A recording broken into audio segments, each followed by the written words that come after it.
The true cost of this coronavirus, the loss of life and economic devastation, right now is immeasurable. But what can be counted is the money governments around the world have already spent trying to combat it. So far, it adds up to a staggering $6.5 trillion. In a class action launched in the United States, China is now being sued to get the money back.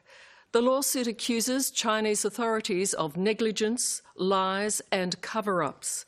In the UK, there are similar calls for compensation to be paid. And as Tara Brown reports, even here there are demands the communist regime face a Nuremberg-style hearing to investigate its role in this human disaster.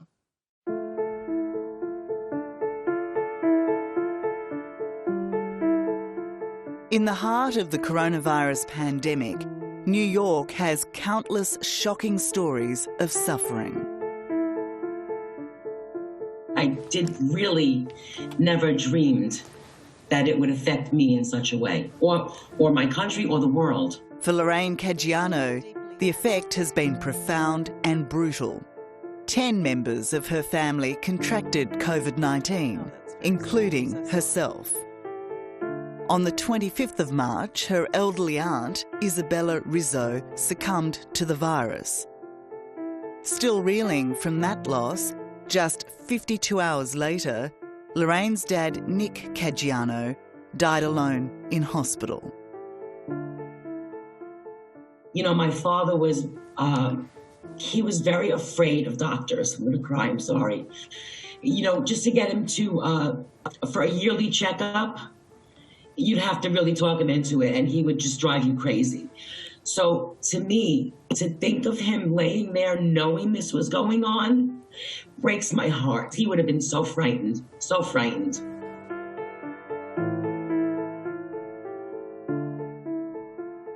Nothing we can do will ever bring the members of Lorraine's family back from this tragic outcome. But we hope to be able to gain compensation for them, to help them get on with their lives the best way they can, and to try to put people back to normal. Across the country, in deserted Florida, busiest road in Boca Raton, Jeremy Alters is the chief strategist behind a class action brought by the Berman Law Group. On behalf of all residents and businesses in the US, they are suing no less than the Chinese Communist Party, asking for reparations of more than $6 trillion. And this lawsuit is based on the fact that they knew about this virus. They failed to contain the virus. They failed to let us know in a timely fashion about the virus, and have unleashed hell on our communities, on our countries, the United States, Australia, and everywhere else. Is this suit saying, China, now you have to pay up? Yes, it is. And here's why it's saying it. That money is not just governments losing money. That is people losing their jobs. That is people losing their homes. That is people losing their livelihoods. That is people being able to feed their children. That $6 trillion isn't coming back. Jeremy's firm has so far signed up 10,000 people to the class action, a number that is growing each day. Along with the grief, it's clear they've tapped a deep well of anger. For Lorraine's mother, Natalie, who lost her husband and sister less than a month ago, alongside the heartache is a need for action. I get this text message and it says from my mother, you know, I want to sue China. And I'm like, oh God, she's gonna drive me nuts now. And I don't have time for this and I can't even think of this. Was she serious, and is she still serious today? Dead serious. My mother's, yes, of course my mother is. She was dead serious. She's like, because she's angry. So she feels like, okay, they should have told people about this. They should have been more forthcoming about this. Why is this happening? I lost my husband, I lost my sister. For you, what do you want to achieve out of this lawsuit? The truth. The truth for my dad, for my aunt, for my friend Helen, who died yesterday, for this lady I know named Adelaide, who's been on a ventilator for the last 20 days. I hope she makes it. Just the truth.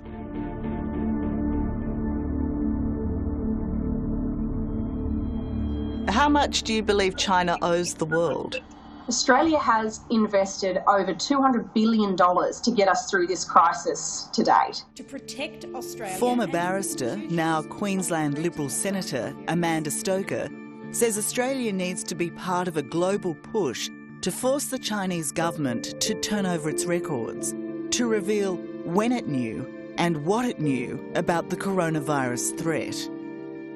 If you've got really strong factual findings that show there was a clear failure to comply with what were absolutely clear international obligations to report what was going on as the virus was identified and started to spread, to share medical data about how to manage it and about human-to-human transmission, then you might have the opportunity to pursue compensation at an international level.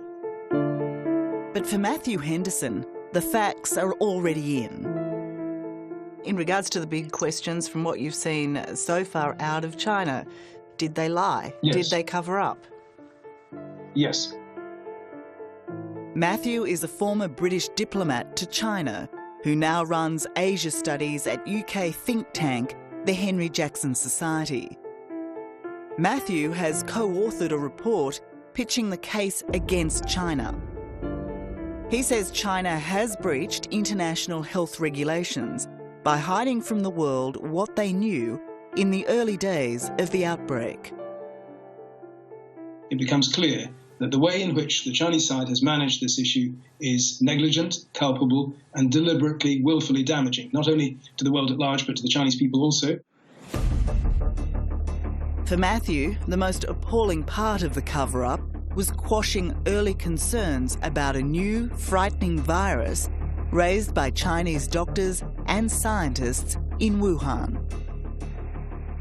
To make certain that people who really knew what that bug looked like, where it came from, why it was so infectious, why it bonded with people's lungs in a way that makes it uniquely lethal, that information was the first thing they suppressed that would have been really, really useful to the world to protect ourselves from what we now know is what it is, a lethal pandemic.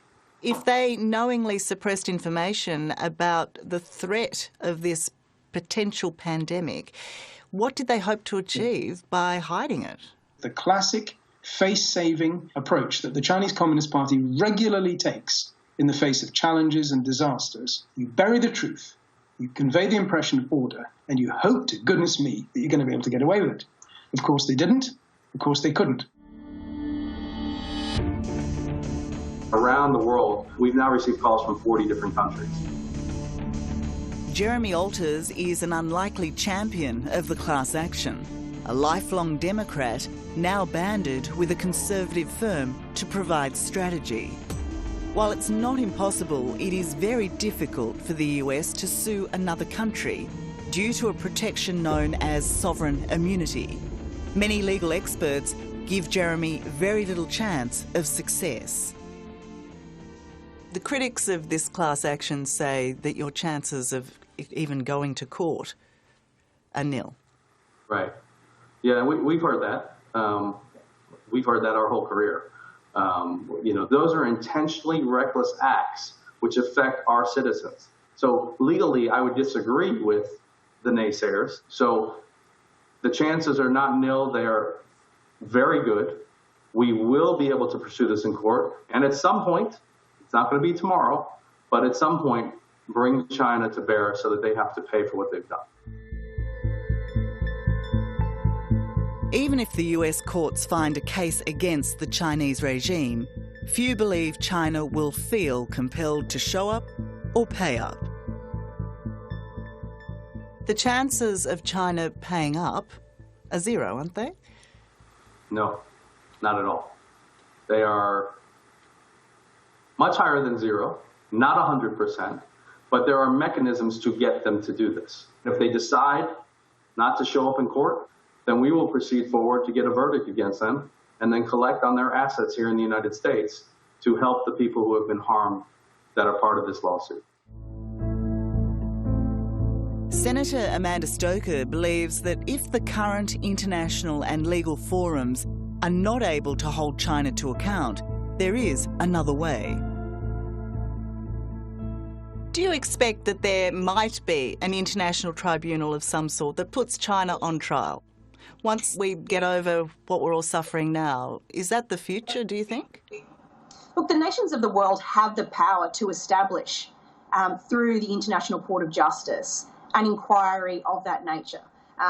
Something a little bit like the way there was an independent examination in the form of the Nuremberg trials or in relation to the former Yugoslavia. We can set up, as a global community, tribunals of that nature.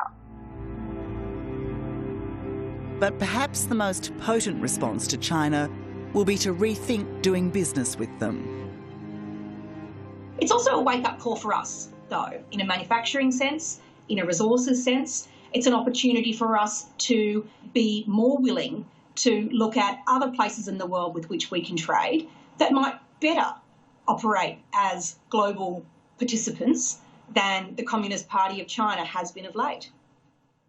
If you are trying to present yourself as a member of a Davos-style win-win, motherhood and apple pie, happy clappy world where China's money brings benefits to all and sundry, and it doesn't, well then you better go back and think about it. There is leverage, and there is practical good reason for us to take a defensive position in regard to our dealings, previously nominally legitimate dealings with China, which no longer are justified. Over the last month, we've contacted the Chinese embassy 4 times requesting an interview, but we are still waiting for China to respond, along with the rest of a shell-shocked world. Amazing grace. And our fear and isolation never more poignantly reflected than in a recent performance by Andrea Bocelli, who at once sang to no one and everyone. Look at the world. The images of Milan, Paris, London, New York, with no people, my heart broke. It was so upsetting. And I really hadn't cried much these past 2 weeks because it's all very intangible. But when I saw that and I saw the emptiness around the world, I had tears in my eyes and I had a pain in my heart from that. So no, this can never happen again. Now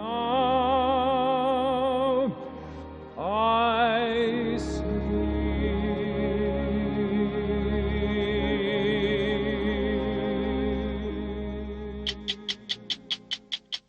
Hello, I'm Tara Brown. Thanks for watching. To keep up with the latest from 60 Minutes Australia, make sure you subscribe to our channel. You can also download the 9Now app for full episodes and other exclusive 60 Minutes content.